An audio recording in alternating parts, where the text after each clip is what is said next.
one of the things to like be aware of is they do things in a coercive place. She called it bounded choice. So you think you have freedom, but really there's this coercive control. There's this like pressure. Like you think you could like maybe not come on a Thursday, but then everyone's like, why aren't you here? Welcome to the Be It Till You See It podcast, where we talk about taking messy action, knowing that perfect is boring. I'm Lesley Logan, Pilates instructor and fitness business coach. I've trained thousands of people around the world, and the number one thing I see stopping people from achieving anything is self-doubt. My friends, action brings clarity, and it's the antidote to fear. Each week, my guests will bring bold, executable, intrinsic, and targeted steps that you can use to put yourself first and be it till you see it. It's a practice, not a perfect. Let's get started.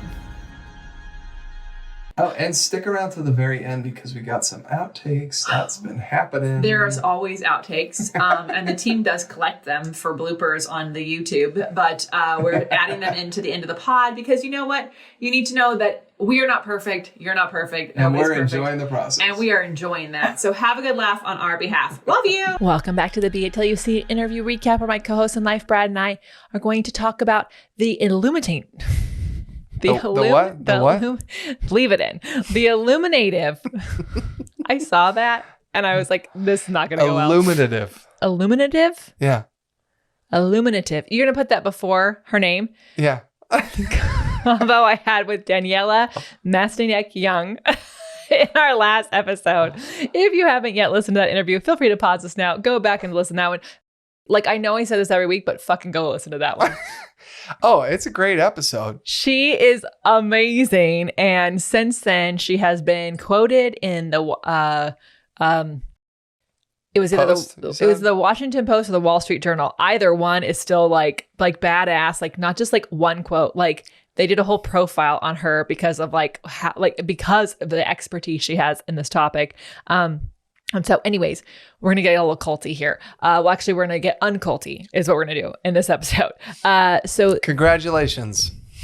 Yeah. You're all cult members now. No, we are not a cult. We are a group. We are just a group. I know. Just a group. It's the opposite of everything that she stands for. We are a group. That's what she stands for. We're just a group. We're just a group. It's a good group. You know, I think we talked about this in the podcast. We'll get into it in a second. But she asked, like, before we hit record, like, is Pilates like culty? And I said, oh, it can be. And you laughed. I laughed. Yeah. I totally laughed. I said, it can be. It was like a scoff, like a true scoff, right? And recently I was traveling somewhere and it's like there are some people that might think that they're like part of a group, but like if you can't go to another person's thing because of the group you're in, that's a cult. That's a cult. You should be able to go and explore other groups without offending people in your group. Anyways, we'll get into that in a second. In no way, shape, or form is one person 100% correct. No. It's literally not possible. I am on a fucking mission when it comes to the Pilates industry, and I'll probably die trying, but I want people. It's supposed to be fun. It's a fucking workout, and like you're never supposed to stop learning. And you cannot agree with someone. You cannot like something that they do or the way that they do it. That doesn't mean you can only like someone else. Anyways, today is September 21st, 2023, and it is World Gratitude Day. And this day aims to remind us of the importance of expressing gestures of thanks and appreciation. And I'm grateful for the 12 apostles of Pilates. You're an ass. I actually really like this because ways you can express gratitude is like just maybe for the day, like just set a note when you're procrastinating to just text anybody in your contacts list. Hey, you know what? Thanks for saying that one thing a month ago. I just thought of you. And I really remember when you said that. Like just try for one day just sending random acts of gratitude in your text messages. You have no idea. Whenever I get those from a friend, it's like they always come at the time when you're like, you need them the most. When you're like, why the fuck do I even exist? Yeah. So anyways, not to be dramatic, but seriously, it's really true. And, and something that I did while I was traveling is I was like, waiting for a door to open. So I was scrolling through stories, which is like something I never do. And there was people who were posting things that are friends of mine or tangentially, and like, instead of responding in their DMs, I texted them. My response would be in their DMs. Oh, that's fun. Yeah, because it's way more fun to text back and forth. You know, I did some voice text messaging. Anyways, I could have done it in the DMs, but it's complicated. And so I also want people to see I don't want people to be scared of their text messages. Like, you know, anyways, that's what you should be doing today. Yeah. I mean, even if you don't have a specific thing that you're grateful for about them, just texting them and saying, hey, I was thinking about you. Yep. Is magic. Yes. You know, so, and I really encourage you to make a habit of, if somebody pops into your head, tell them. Mm-hmm. And you don't have to tell them what you thought about. You can, but it could just be like, hey, was thinking about you. Hope you're loving life. Did we talk about this on the podcast about Tasha? Did I tell you this? I think on actually the pod? a couple weeks ago. Yeah. Okay. Yeah. I'm not kidding. Like, me just thinking, we made a funny little voice note. I'm like, you were in my dreams. And it was like the thing she needed for that, probably that week. Uplifting. So, yes. Yeah. Anyway, today's World Gratitude Day. So, go be grateful. Do it. Be fucking grateful. This is your cult leader speaking. Okay, and be grateful. It felt like you were doing the as you wish. Yeah, right. We literally just wrapped up Agency Mini 9, which was wow, so much fun. And I'm going to have to learn how to like voice to text my computer for at least a week to give my fingertips. Oh, that's my jam. That's what I do now. I know. I just don't think that any of the things understand my words at all. At all. Well, you can blame Siri for that. I don't know. Maybe I don't speak English well. I think you're just fine. I think you're just fine. Well, Siri doesn't understand my accent. Anyways, we just wrapped it up. It was phenomenal. It was fucking amazing. It was brilliant. If you're like, oh my God, I missed it, you did. And the next one isn't until probably in 6 months. I don't actually have the dates in front of me. I don't think we've set them. And the truth is we do it twice a year, but we've been contemplating only doing once a year. And we've got a big team meeting coming up. So get on the wait list. And we'll let you know when the next one is. It's profitapplies.com/mini. It'll put you on the wait list just for that. Anyways, you guys were amazing. You're awesome. And my only ask is that you take some action this week. Take messy action. Take that information, because once you start to take action with it, becomes less overwhelming. Next, if you're wondering what Mini is, it's a 7-day brief snippet of our fitness business coaching program. Sorry, I thought they were all on the cult. Yeah, so yeah. No, we're not speaking language that only cult members know. It will help you lay the foundation of who you are, what it is that you do, what you actually offer, who you're trying to connect with, and then how do you communicate that in a way that attracts those clients to you? Yeah. And that's the key. You know, once you understand those things, what do you do with it? It's how you put that all out there, and the way that you're speaking and the things that you're saying are going to attract the clients that you want to work with. So it's like an amazing week. It's absolutely worth you like exploring that. Whether you've been in business for 2 months or 20 years, you should do Agency Mini. So get yourself on the wait list. Go to profitablepilates.com/mini. Yeah. And then we're a couple weeks away from getting our thasses on a plane and going to Cambodia. We'll be there for a while. Wait. And it's actually going to be really exciting because they've been making some massive changes to the infrastructure there. Yeah, crazy changes. Part of me is like, I'm grateful for the sidewalks. It does mean I won't get ran over by a tuk-tuk, but also like there was something cool about like walking right next to one of those massive, like huge buses, like just like going by. It totally did. And so anyways, we are so excited to be going there. We've got an incredible group. Our house is full. If you are like someone who's like we're taking one of the 2 rooms that our manager has. Oh, we are? Yeah. We moved her out? Well, not moved her out, but she sent her kids to their dad's place. Oh, she's amazing. Yeah, because we needed the rooms. Yeah.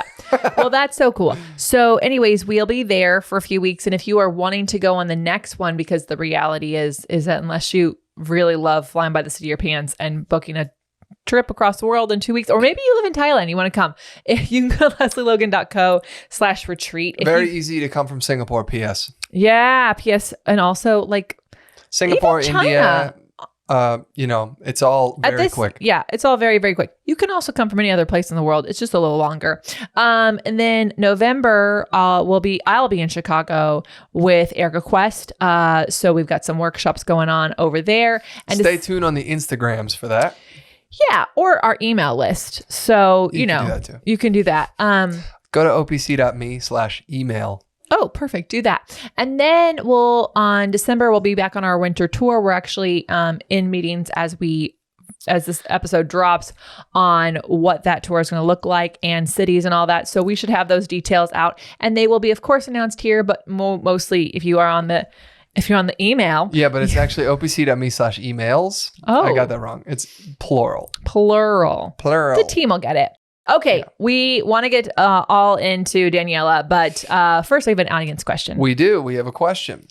So this week, we had a question from when you were recently in Poland, and you were there teaching a workshop, and it was basically was mostly about contrology, right? I mean, it was a classical Pilates conference. Yes, it was you and Karen Frischman, and then also Jay zoomed in, right? Yes, Jay zoomed in. So fun. Yes. Amazing. It was so fun. I didn't know he was going to teach a 2-hour mat workshop. I thought he was just going to do a Q&A. And so because Jimmy Buffett died, I went and had margaritas with a couple girls who were like, I don't know who Jimmy Buffett is. Like, oh my God, well, we must go have margaritas. And we had a margarita upstairs. And we came downstairs and I jumped into the mat class. Oh, like you do. And I was so sore the next day, but I think it actually helped me relax. Anyways. Well, the question that you got there was, how is it possible that you do all the things that you do and still have a life? How do you balance your work and your life? So I loved this question. Shout out to Ivana. She asked Jay a really awesome question similar to this. Oh, really? She asked him like, what do you do about the clients who just want you to like work them out? And so he was honest. And then which is like a question, like, I think people have these questions and they don't ask it. So clearly people think I have a work-life balance. And I'm going to tell you right now, balance is a lie. And what I told, here's the thing. Our yoga teacher, Brad, he told us that balance is the art of not falling over, right? Like in a handstand or a headstand, the ability to hold that is you maneuvering between like leaning too much one way and then you correct and then you might overcorrect and things like that. And so what I try to get people to understand is like, stop striving for balance. Also, what balance is to you on a Monday is very different to what balance to you is on a Friday. Or if you have kids, maybe there's a different version of balance when they're in school versus when they're at home. And so I don't search for balance. I search for making sure my schedule fills my cup every single day so I can show up for what the task is at hand. And I try to make sure it's really hard for us because there's 2 of us. And so sometimes when you're working is different than when I'm working. And sometimes you have a question about work and I'm like, but I'm not working right now. And so the whole point, the answer is this is first, we actually do have a free webinar about how I create a schedule, which also talks about my scheduling tool, but you can enjoy that or just watch that. Is it ditchingbusy.com?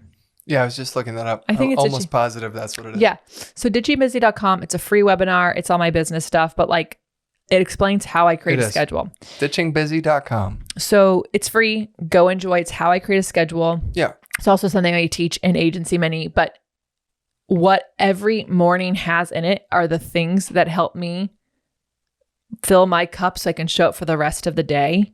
And I also know the signs that I'm out of balance. And I think that's very important. Mm. What are the symptoms that are you cranky? Do you snap at people? Are you exhausted at the end of the day? What are those signs so that you can actually look at the next day and see if there's anything you can take off your plate? And ladies, I know you don't like to cancel your friends. Like you don't want to be that person, but you can just say, I'm actually really overwhelmed right now. And there's nothing more I want to do is see you, but you don't want to see me right now. Because I'm not going to be the best awesome person. That is way better than you showing up. Why? Why are you laughing? I'm just remembering that dinner. What dinner? The one where we had someone tell us that they just weren't ready to be present in this exact moment. So I'm going to excuse myself. Yeah, she already called her Uber, by the way. I Part of me is like, hey, look, preempt it. Don't show up and then leave. That's weird. Try to do it before you get there. Anyways, because also it just is so weird.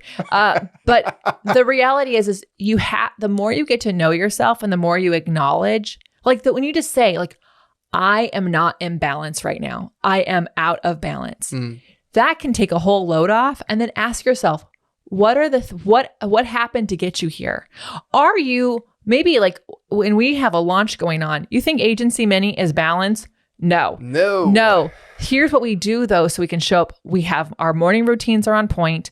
We have our food delivered. We do not miss our workouts, but we do not go out to dinner with people. We do not take phone calls from friends. We try to remove everything else from that entire week if we possibly can. Yeah, if we possibly can. Yep. We are really clear. The beginning of the week, we can probably have a meeting or two, but towards the end of the week, it's an absolute zero. Right. No, nothing other than that. But the week before and the week after, we are giving ourselves, but we're also giving ourselves an opportunity to get things ready so we can be, so we're sleeping, we're making sure we have time to ourselves. In fact, we take days off. So the point of this is, to sum it up, too long didn't read, watch the webinar and to stop trying to find balance and just be honest with yourself. Are you in a season where you're building something up? Yeah. If so, what are you going to do to rest and repair and refuel? And if you're in a season of hey, everything's flowing smooth, then enjoy that and let your creativity juices fly. But stop going, oh my God, I've got to every day's be the perfect day. This is not the 1950s. And by the way, y'all, they were not actually that happy. All the movies make it look like they're so happy. They were having Manhattans every night and not telling each other what's going on. So I think that the idea of balance with work and life, ultimately it comes down to the decision you make and what's too much. You'll know because you're very unhappy, or you're fried, or you're all those things. And realizing when you've crossed that threshold of holy cow, because we are business owners, right? We work all day every day, but we don't think about it that way. I'm not if something breaks at 10 p.m., guess what? I have to fix it. Have to, so, but, I might take 2 to 3 p.m. and take a walk, so it's a choice of what you're doing and when you're doing it. And what you need to realize is that that's where that balance is hey, you know what? I have a light afternoon. I think I'm going to take advantage of it. Last Friday, I went out to lunch with our neighbor.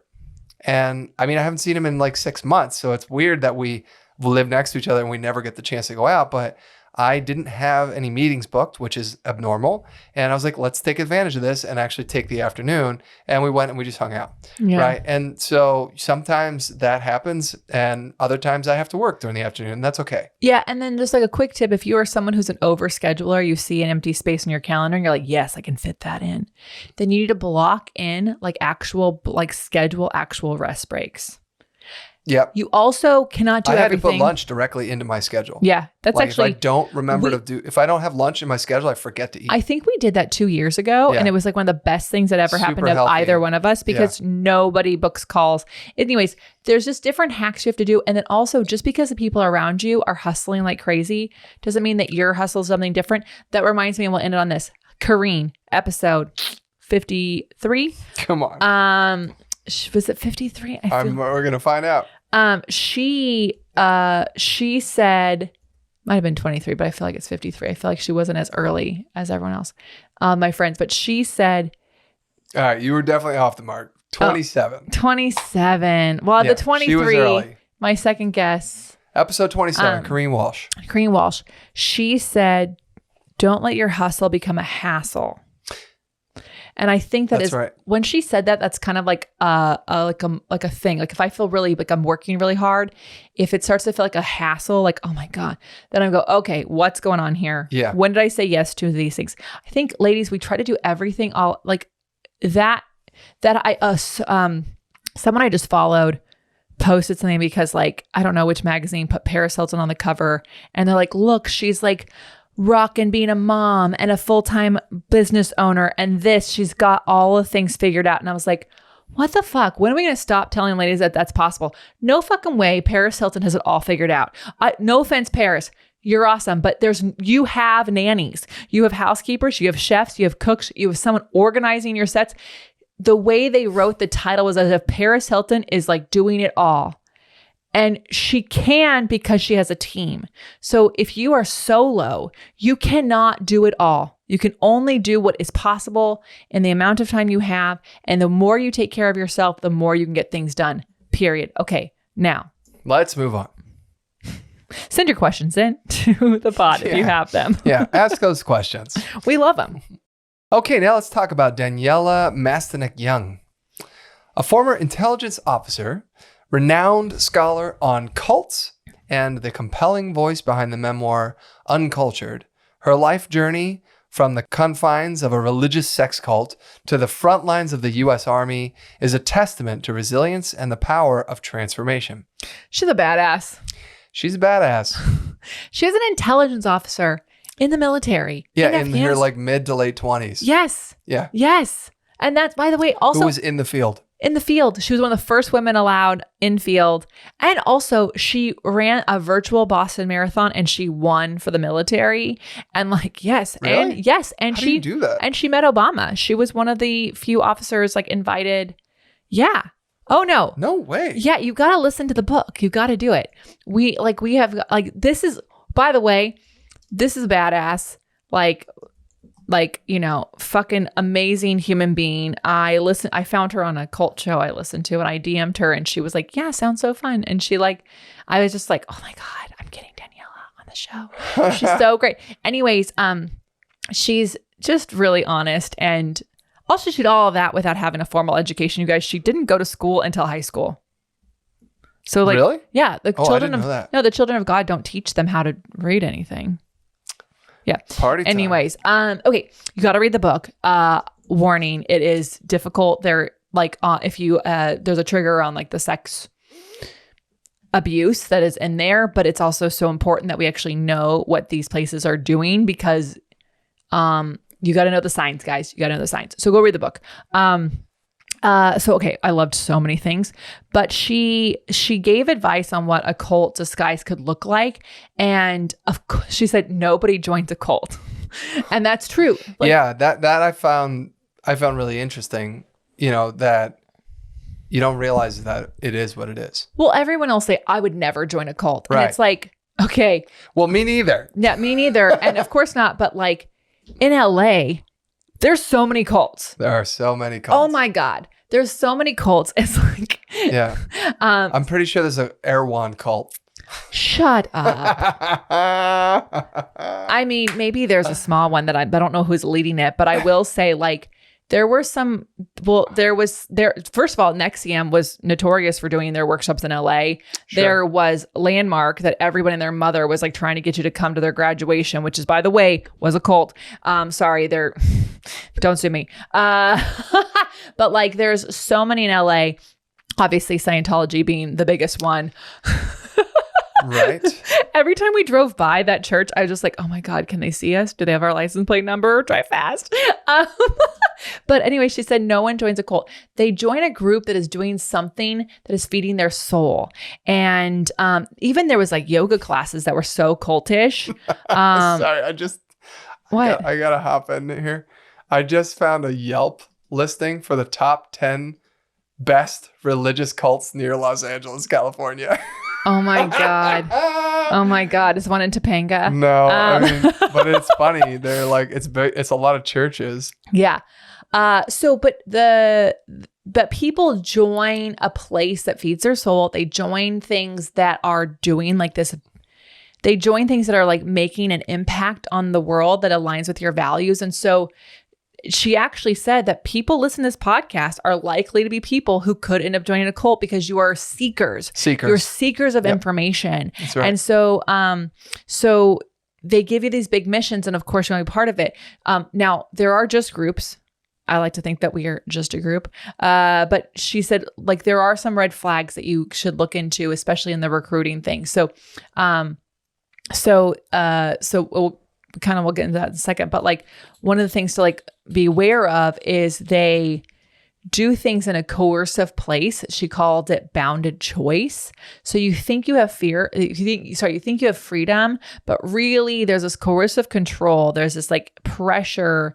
Like you think you could like maybe not come on a Thursday, but then everyone's like, why aren't you here? For example, one of my clients went to this weekend event and she decided she didn't like it on day 2. So she decided to come to my class. And during my class, her phone was texted 4 times. I texted her 4 times in an hour going, where are you? Why don't you come? Why don't you get on a call with us? Let's see if we can get you back. It's like, if she can't miss the 3rd day of something she paid for, it is her choice to not be there. If you are like dragging her back in, there's something weird going on. Yeah. I mean, I just wanted to rip down the 10 things that she does, like how she considers a cult, defines a cult. Yeah, let's do that. So number 1, there's a charismatic leader. Number 2, there's a single sacred assumption that all of the people assume. Number 3, there's a transcendent mission. Number 4, there is self-sacrifice required.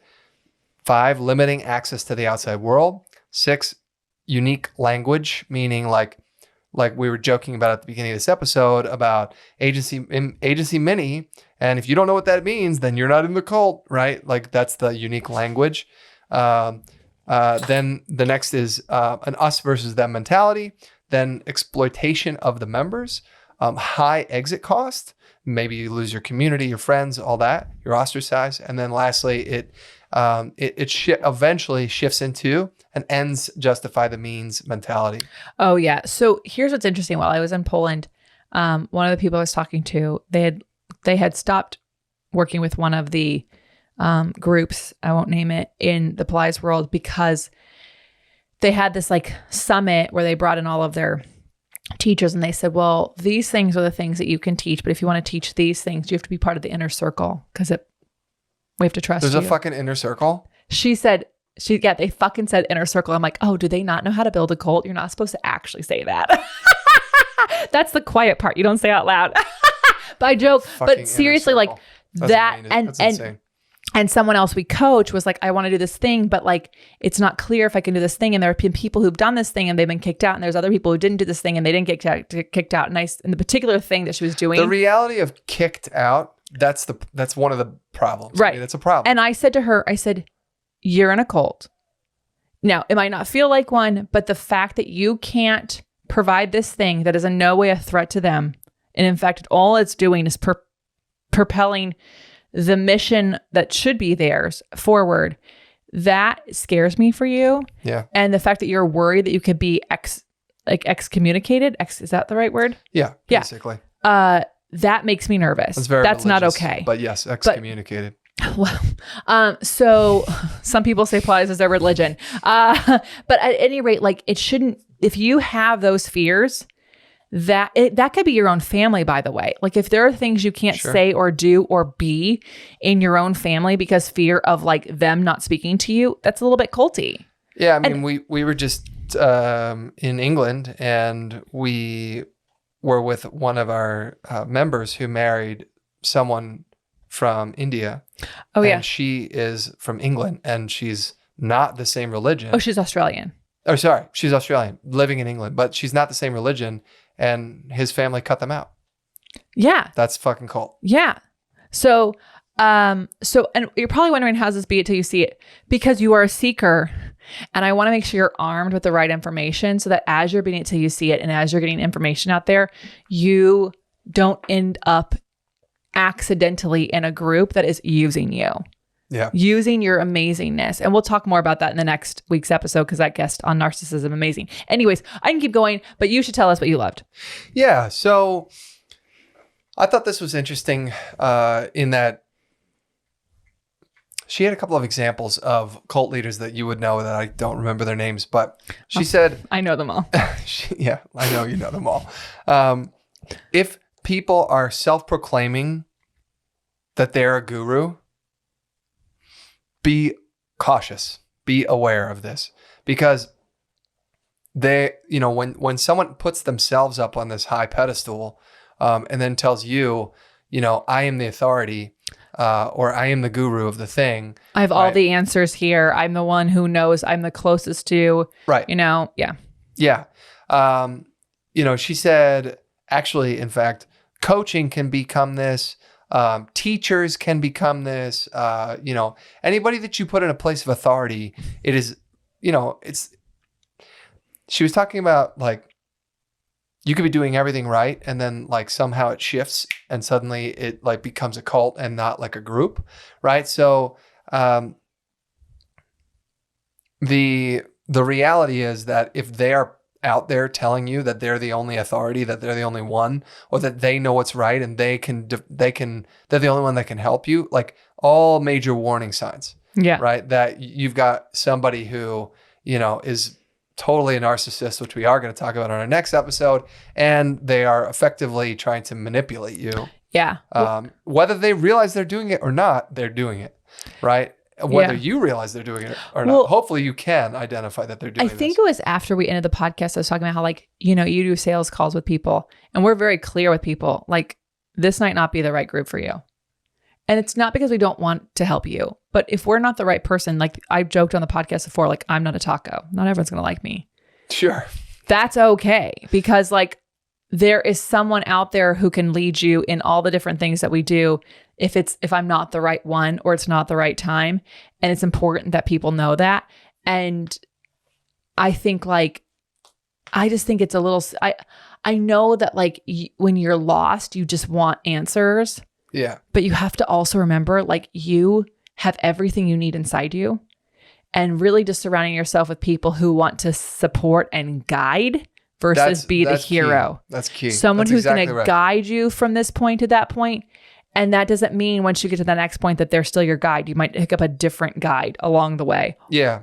And I think that's like the language that they're using, the way that they portray themselves, the way that they perceive themselves. You might not be able to understand all that right away, but you're exactly right. Like the person who wants to be there to support you and your growth and be a guide along a path that they may have already taken, that's a win.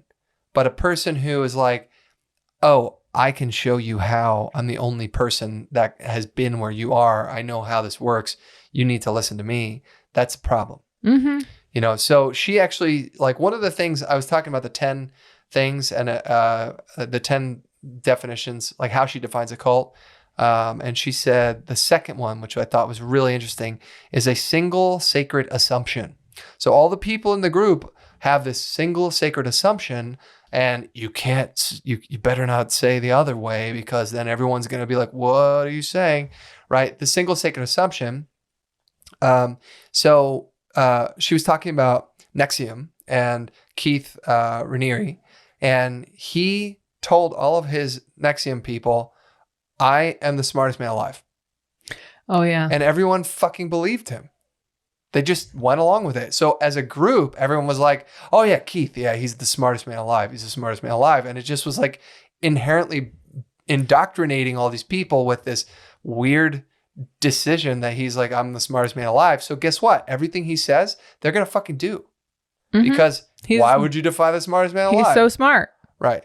So, that's like, yeah, it's kind of crazy. It's just really fascinating to listen to this conversation. And then, she talks about how, why she didn't become like a life coach and instead decided to get degrees, was because of her experience being in cults and seeing how it's very easy for like life coaches or teachers in general to cross that boundary and become like cult leaders. And I also think that like it's probably not intentional in the beginning. I don't think it starts off intentional. No. In the beginning, because like I think like first of all, especially if words of affirmation are your love language, like people are telling you, oh my God, this helped me. Oh my God, this helped me. And you're like, oh my God, I have to get this out to everybody.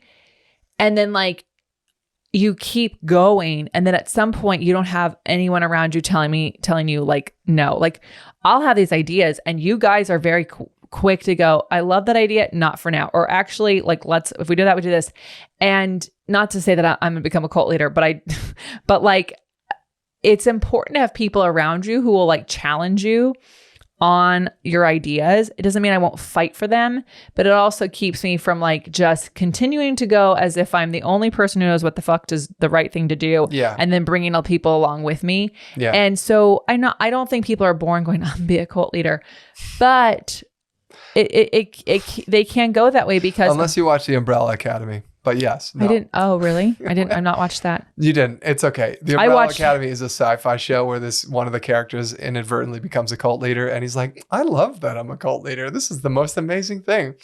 It's ridiculous. You don't have to worry about I watched How to Become a Cult Leader. Yeah, which is like just like a little satirical because it's like obviously it's really about like how these people became leaders, and I think I really enjoyed it because in case anybody in your family is in one. That can be extremely stressful, and it can also take you off your path of like what you're doing on this planet because you can't snap them out of it. Like you telling them they're in a cult is just going to make them stay. So at any rate, like again, I really wanted to have. I think like liberating people from cults is a whole nother conversation. Oh, that's a whole nother. That's a whole nother conversation. But if you're wondering if you're starting a cult right now. Chances are unlikely that you are since you have that self-inflection. It's like the narcissist thing. Go and look at her top 10 things. Read her book. It's so good. Oh, which is called Uncultured. Uncultured. Yeah. Read her book because I also listen to it. I really loved how she shared. She used the things that she saw in the people of the children of God when mistakes happened. And she saw it in the face of the men in the military when something happened. She's like, something's wrong here. Like she knew. Yeah. And so like, I think that's really good information. And I wanted to have this person on because as you listen to this and you get inspired by people we've had on the podcast and you're working on taking the next step in your life, it's so easy for you to end up going off your path of being it till you see it and being on someone else's path of a cult. So anyways. Yeah. Well, let's do the big action items. Yeah, hang out real quick. We'll be right back. All right, so finally, let's talk about those be it action items. What bold, executable, intrinsic, or targeted action items can we take away from your convo with Daniela Mastinek-Young? What are your favorites? Yeah, so her bold advice was imagine yourself. Okay, just to clarify, I can't remember what she studied when she went to school, when she went to Harvard. And anyway, I can't remember exactly the degree she got, but it was something to do with like sociology and the study of people.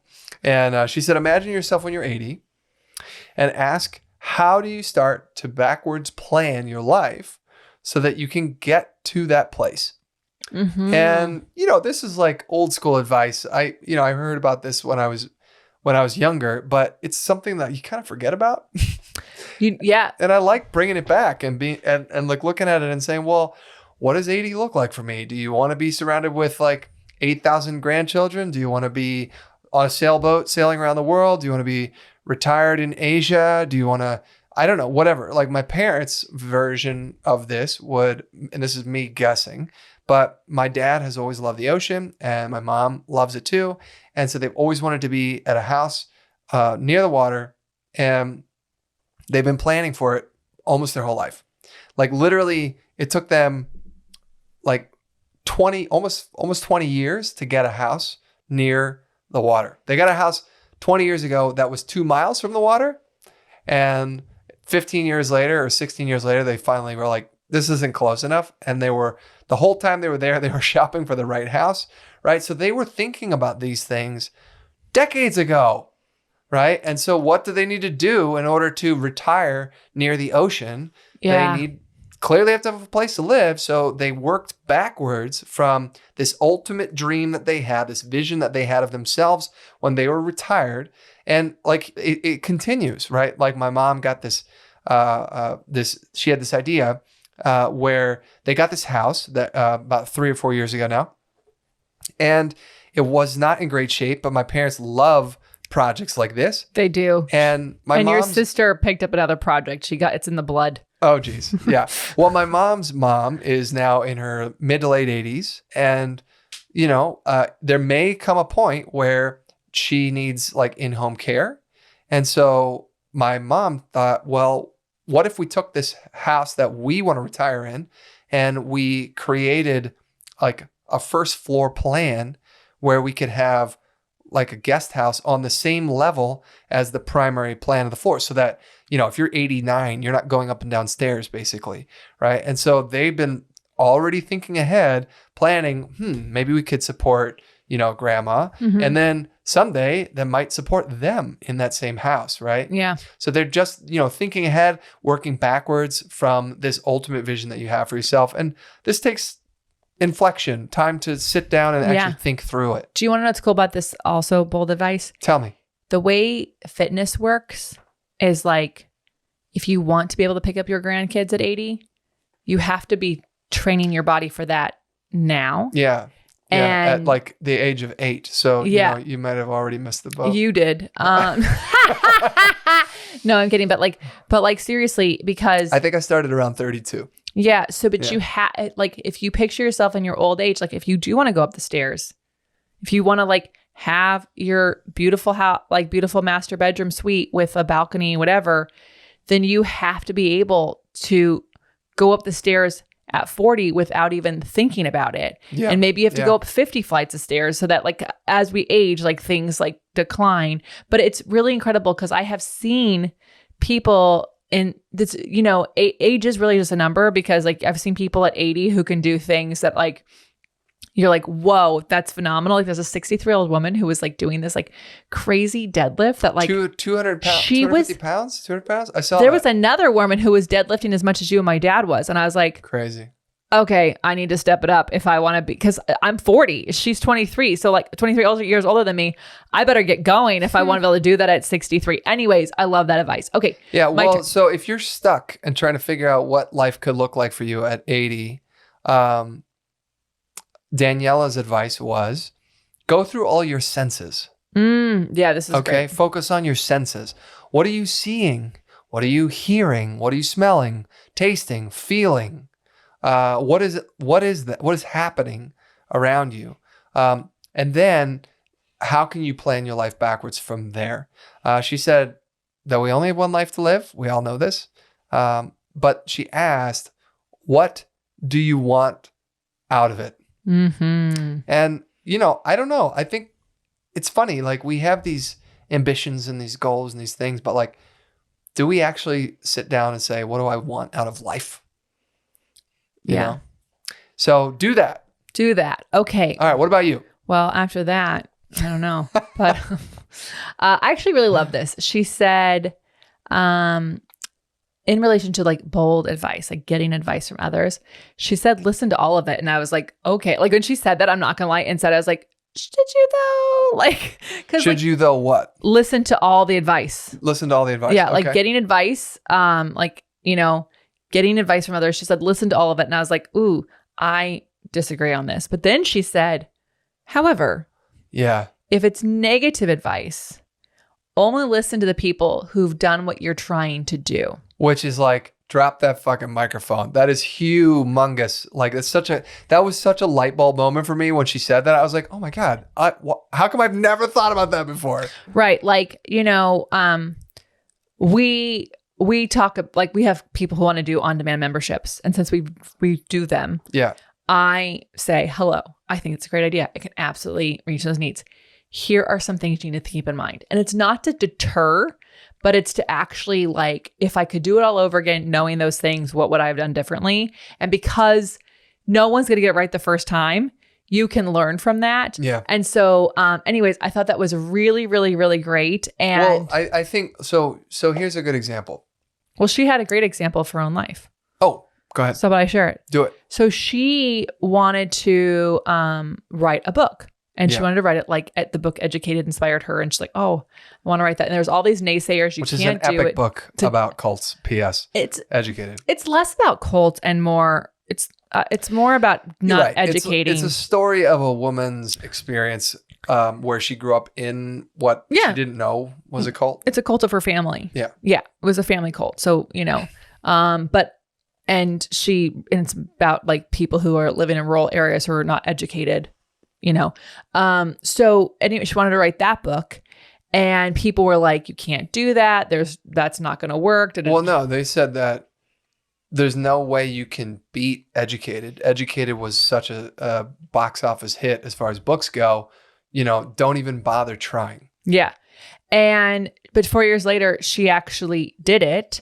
And it was along the lines of Educated and The Glass Castle. And what's really funny is Roy Vaden, who was on a couple weeks ago, he actually has a really big thing that like when you're pitching an idea, you actually should pitch it in the vein of comparing to something, like saying it's the Educated book, but for cults, or like it's this for about like the American Idol version of this. And it's because people can't envision something that's brand new. If it's never happened, they need to hear it, how it's like something else. So, but she listened to the people who'd written books who were like what their advice was so that she could still do what she wanted to do and not like the people around her going, oh my God, you'll never beat the #1 best-selling book on this topic. Right. Which is like, well, how do they know? But like, especially when it's your idea and it's baby, and this goes back to Nicole Mitchell's episode, like you have to like be mindful of who you're telling information to, Daniela, you're phenomenal. Congratulations. You are just getting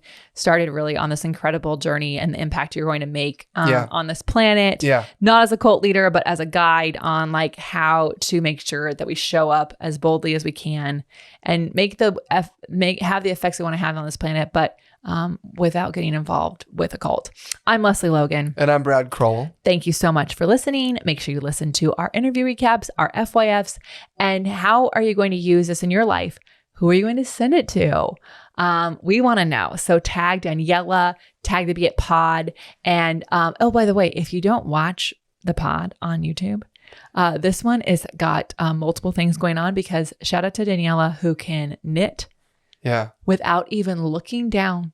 Oh, yeah. And talk the whole time. Yeah, and look, true supporters of the pod watch the YouTube channel. Okay, yeah, just saying. Yeah, Dad, that is self-sacrifice. Brad! Just watch the YouTube channel. And if you don't watch the YouTube channel, then you're out. There's a JK on all of that, you guys. Have a great day and be it till you see it. Bye for now. That's all I got for this episode of the Be It Till You See It podcast. One thing that would help both myself and future listeners is for you to rate the show and leave a review. And follow or subscribe for free wherever you listen to your podcast. Also, make sure to introduce yourself over at the Be It Pod on Instagram. I would love to know more about you. Share this episode with whoever you think needs to hear it. Help us and others be it till you see it. Have an awesome day. Be It Till You See It is a production of the Bloom Podcast Network. It's written, filmed, and recorded by your host, Lesley Logan, and me, Brad Crowell. It is produced and edited by the epic team at Diseño. Our theme music is by Ali at Apex Production Music, and our branding by designer and artist Gianfranco Cioffi. Special thanks to Melissa Solomon for creating our visuals and Samena Velazquez for our transcriptions. Also to Angelina Herrico for adding all the content to our website, and finally to Meredith Crowell for keeping us all on point and on time.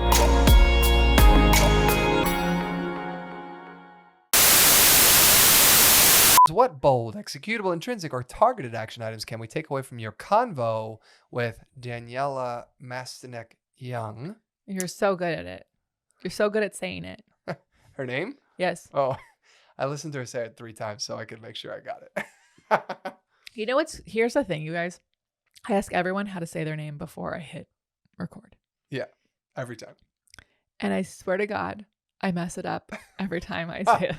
So when I say it and they're like, yep, you got it. And then I hit record and then I'm like, that's funny. Especially when it's your idea and it's baby. And this goes back to Nicole Mitchell's episode. Like you have to like be mindful of who you're telling information to, Did you just shock yourself? No, long story. Okay. Okay, because I heard it in my ears. Yeah, it was my ring and I pinched it and it just shot out of my hands and hit the microphone. Oh. Okay. Like you do. Anyway, squirrel.